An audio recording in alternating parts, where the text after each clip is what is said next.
Sejumlah pelaku industri pabrik tapioka di Lampung memilih menutup usahanya setelah pemerintah menetapkan harga singkong sebesar Rp1.350 per kilogram.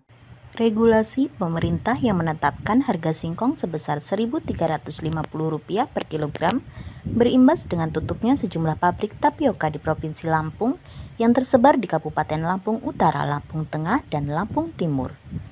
Dengan tutupnya sejumlah pabrik tapioka tersebut, kini menjadi masalah baru bagi para petani yang akan menjual hasil panen singkongnya. Ansori Sabak, salah seorang tokoh masyarakat Lampung, meminta kepada para pemilik industri tapioka dapat membuka kembali pabriknya agar para petani bisa menjual kembali singkong hasil panenannya. Pemerintah harus tegas dalam menyelesaikan polemik ini. Di satu sisi, para pelaku industri dapat menjalankan usahanya, dan di sisi lain para petani singkong juga sejahtera. Berikut ini wawancara reporter Sampit TV dengan Ansori Sabak, salah seorang tokoh masyarakat Lampung, soal polemik harga singkong di Lampung. Sama, artinya begini ya, harga singkong itu tidak mungkin bisa ditentukan oleh pemerintah, dan tidak mungkin bisa ditentukan oleh demo-demo masyarakat, penekanan masyarakat. Harga singkong itu tetap dipastikan itu ditentukan oleh pangsa pasar. Yang seperti yang saya sebutkan tadi, kalau tapiokanya banyak pembeli, banyak peminat, singkong akan naik-naik terus tanpa dipaksa, tanpa ditekan. Pabrik itu akan berlomba-lomba naikkan harga singkong karena tapioka mereka laku. Begitu juga sekarang, sebaliknya.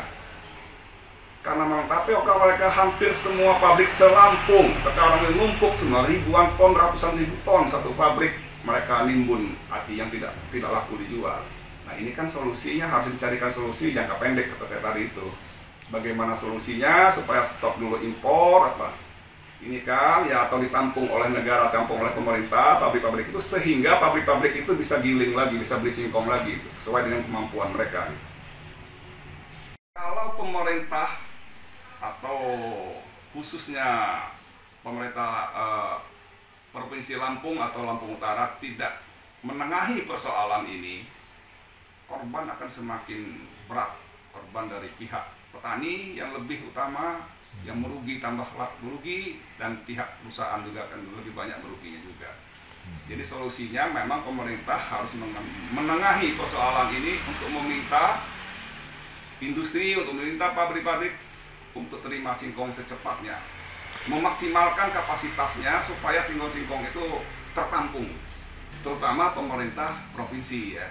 Tapi ini kan setiap saya pantau, setiap pertemuan kesannya pemerintah baik eksekutif maupun legislatif memaksakan kehendak sesuai dengan keinginan petani.